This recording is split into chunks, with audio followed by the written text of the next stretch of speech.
We, the jury, unanimously find the defendant, Chi Rick Chow, as to the charge of murder, not guilty. Fine number 302, foreperson, June the 1st, 2026. Madam Forelady, was this your verdict and the verdict of the entire jury? Yes, ma'am, it was. Thank you.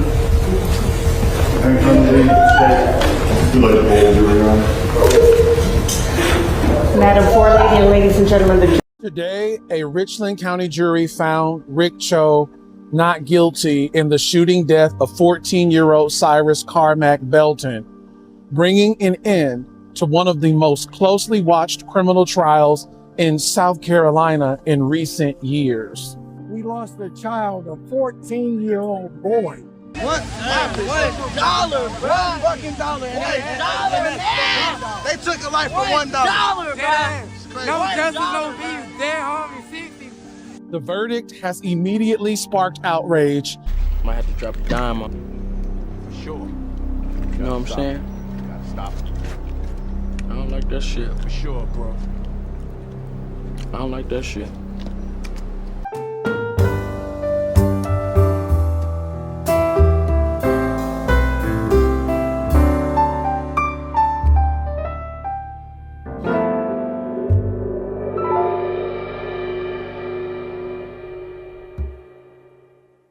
All right, y'all, we back with another video, man. Y'all know how we do. Always pushing health, wealth, and a better understanding of self. So, y'all, it's been a not guilty verdict. Condolences to the family that was, had to deal with the, loss of that brother, man. So, it's another incident, and we see that now we pushing it pretty much. We shouldn't be spending no money or walking into any corner stores, restaurant. If it's not from our people, we don't have any allies. Y'all really want to show people that y'all care about Cyrus? Don't walk into no more nail salons. Don't walk into the beauty supply store. Get whatever you need off of Amazon. Do not shop at these Asian liquor stores. Halt all your business with Asian businesses. We need to really start showing niggas that we not fucking with y'all if y'all not fucking with us. This man just got non-guilty for putting a bullet in a young black man's back over water he didn't steal. Do not walk into any Asian businesses. We are here at 7441 Park Lane Road where the shooting occurred, and the outrage has spread across Columbia and across social media, where many residents have expressed grief, anger, and disbelief over the outcome. For nearly 3 years, the question of what happened on that summer evening in June 2023 has weighed heavily on this community. We heard from Representative Jermaine Johnson, candidate for governor, who had this to say. Hey y'all, this is Representative Jermaine Johnson. I just released a statement about the verdict that we heard about Rick Chow being found not guilty. My son knew Cyrus, they were friends, and this is a sad tragedy that happened to a kid. This all could have been avoided had Mr. Chow just stayed in his store and notified law enforcement, but unfortunately he didn't, and now we have a 14-year-old who does not get to learn from his mistakes, does not get to grow up. Praying for young Cyrus and praying for the family, and let's just support the family. Following the decision, family attorney and South Carolina House Minority Leader Todd Rutherford delivered remarks that captured the pain many in the community are feeling tonight. What's clear is that black people in 2026 have a long way to go. The question kept coming up, why does a 14-year-old need a gun? The question was answered when he was shot dead in the streets 130 yards from a store where he did absolutely nothing wrong. The question was answered when this jury found him not guilty today. The question was answered because a child, a 14-year-old child shot dead in Richland County, got no justice. This is Javar Juarez, Columbia Urban Broadcast Network, reporting live from Columbia, South Carolina.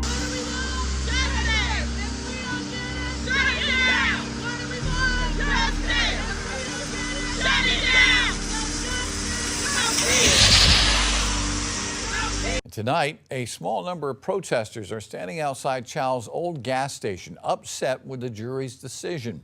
Meanwhile, law enforcement officers also standing guard at the store tonight.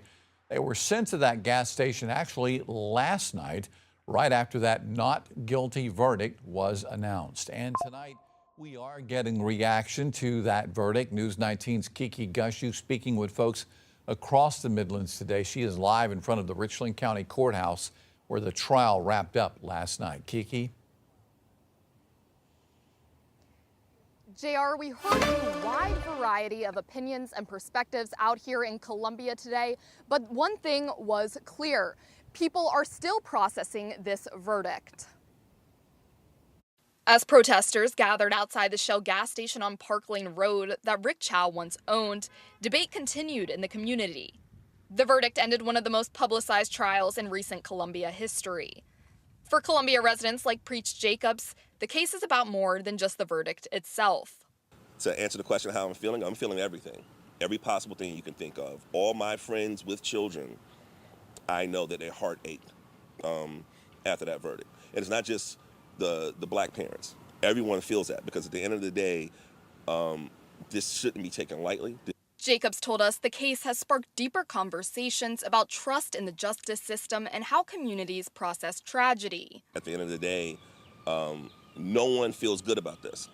No one feels good about this. You know, there was a young black child that was chased and shot and killed. Esteban Carino told us he followed the case and was confused by the jury's decision. It just didn't make sense to me because there was a lot of evidence. For Sandra Maxwell, the case resonated because it involved a young person. I believe wholeheartedly that this kid was innocent and his life should not have been taken because I have a son. You know, it's nothing for kids to do here, you know, and then when you have good kids, when you have a kid where I say, well, I'm going to take this and then decide, no, I'm not going to do that because it's not right. Well, praise that kid. Not everyone felt the same way. Some posting on WLTX's Facebook page, quote, "I'm good with the jury's decision," said Eric Keene. Mark Cassius wrote, "Glad the jury got it right." "Good deal, justice served," Eddie Johnson commented.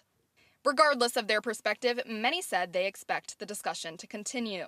When there are these conversations, it makes it difficult to not be angry, but then you are penalized for being angry.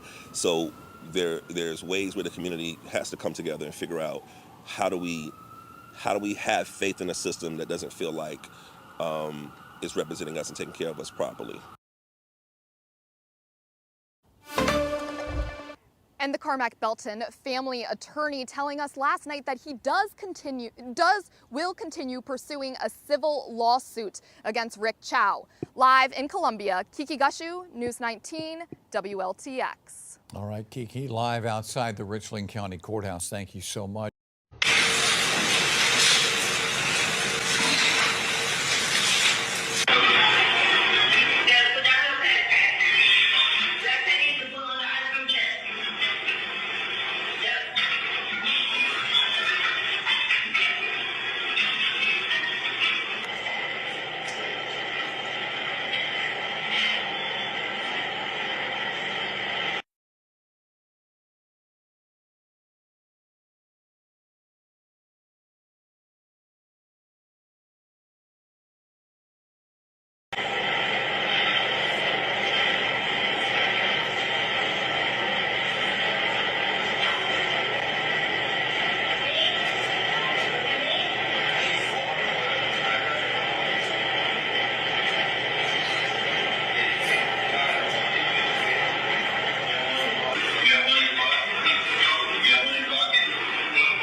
They took this young man's life, Cyrus, over nothing.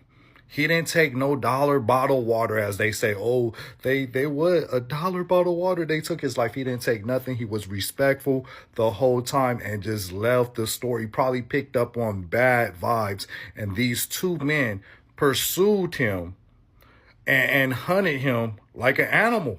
right? It's a 14-year-old boy running away from two grown-ass men, right? It's no different than Ahmaud Arbery when they hunted down Ahmaud Arbery. That's why I say Andy should be on trial with his father. There should be a separate trial. Both of these people should be charged because they intentionally hunted him down. And this is not Rick Chow first pew-pewing. One time he pewed somebody in the leg, and he pewed at a moving vehicle. Same store. So I wonder why they're not charging the son, because he's part of this too. He hunted Cyrus down. And you know what's crazy? You know what's dirty about the Chow family? This is their lawyer, Sean Kent. They hired him just because he's black. Look, we're not racist, guys. We got a black attorney. And shame on Sean Kent. I'm sorry, especially in a case like this where this is open, closed case. This boy, they pew-pewed this boy in the back. He was running away from y'all. And he emptied, you seen him emptying his hoodie or whatever, that sweater he had on, to let you know, I didn't take anything. I just wanted to leave. And these people have no remorse.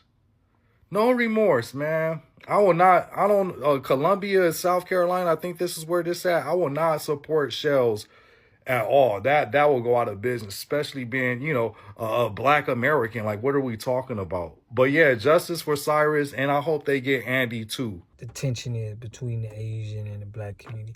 Anybody you put in our community, it always is tension, and they do this purposely because it dilutes us. It makes us, it makes it harder for us because we got other people, that's able to tap in our resource, tap in our image, name, and likeness. But this happened again with 15-year-old Latasha Harlins. She was fatally shot by a store owner, Soon John Doe, over a bottle of orange juice in March 16, 1991. So this is proof we know that we don't have any allies. Okay, so we definitely all we got. So we have to spin like that. We got to make sure that even if we work in these fields, we got to make sure we have of our own, because, somebody could just act, say they don't like us and, we're thrown to the wolves. So we got to at least have our culture, our people that's going to look out after. That's just my opinion. But yeah, everybody is upset about this, but not surprised. I can't say we surprised. We upset, but we're not surprised about it. And it's crazy because today or yesterday was the same start of the Carmelo Anthony case of a black man stabbing a white man, a boy, a black teenager. I ain't gonna say man, but they're gonna be charged like adults, and it was like 17, 18. So everybody see them as adults, but it was a white boy that stabbed a Spanish boy. I think he got 10 years. They was going to give him 2 years. But I guess because of all of this publicity, they upped it up and he got 10 years. So we're just seeing a lot of political, race trials that they're, bringing up that's in the media. But the main subject in it is black people, or black men. Well, not with the white boy and the Spanish guy, but we see how the justice system really has another tier when it comes to,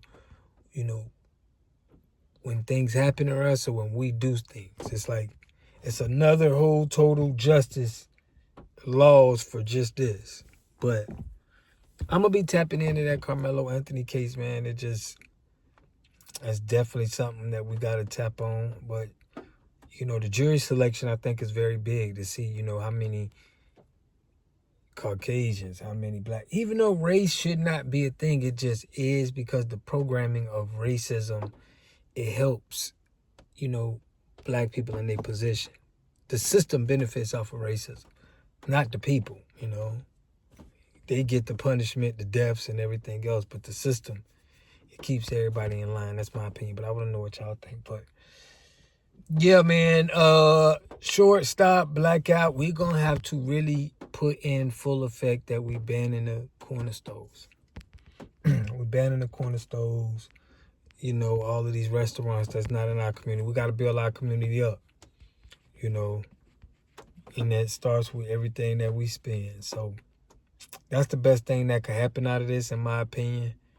But it's still going to be some... it's some pain now, man. I've been hearing a lot of people been in the comments, in the videos about her, saying that they, you know, heard her pain from the courtroom. And the mom of Cyrus. And it just shows we got to stay out these corner stores. We got to stay out there. Restaurants, we're not welcome there. Just keep it, like, we got to be honest with ourselves. Just because we have money to spend, that doesn't mean people really care about us spending their money there. And sometimes we just think that, hey, man, we like everybody else. We just want to spend our money, everybody else. But everybody don't want you to spend your money with them. I mean, they like the money, but if they could replace you not spending the money there, they would. And that's just my opinion. But we're going to keep going in on this, man. We're going to keep, you know, pushing the people forward to say that we have to get our own store. We don't have to, we should not keep constantly spending with these corner stores. They're only put in our neighborhood because they can't go anywhere else and sell anything. The system is not finna let them be in the white neighborhood selling them anything. Any of these people that's in our neighborhood, that's because they have to get our dollars, because them other people aren't going to spend no money with them. So we're going to stay on it, man. I appreciate everybody who's been support. Shout out to Shabazz, man. That one brother, Fresh Always, everybody, Mama Lisa, everybody who's been supporting me. Y'all don't know it does so much help, man, for me elevating and doing more content. I'm getting into these documentaries now, so our people can know the truth or know the perspective of where grassroots is coming from, because they're trying to steal all our talking points. So I appreciate everybody who's been just supporting, man, and watching the videos, hitting that like button, hyping the videos. I appreciate y'all, because we at a critical point right now.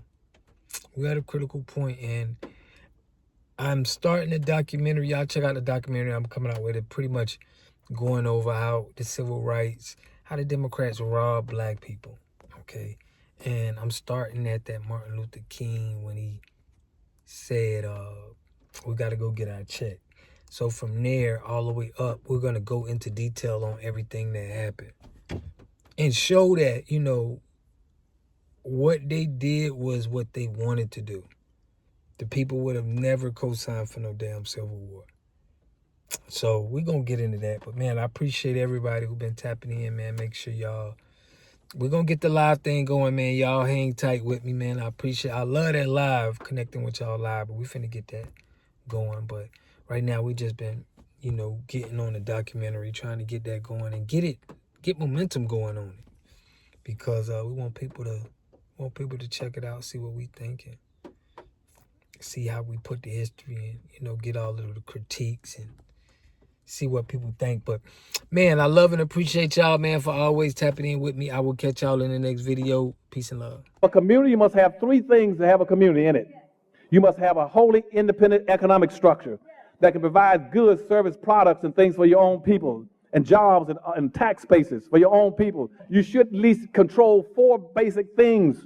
You should be trying to control water, food, medicine, and energy to be able to survive and compete. Here we got Mr. Pollock. He had a cornfield. He took advantage of a free water test from us, and this is what we found in this water. We found sulfur, we found hardness, and we solved these problems with an easy fix of 2 tanks. So get your free water test today. Stay blessed. Click the link below.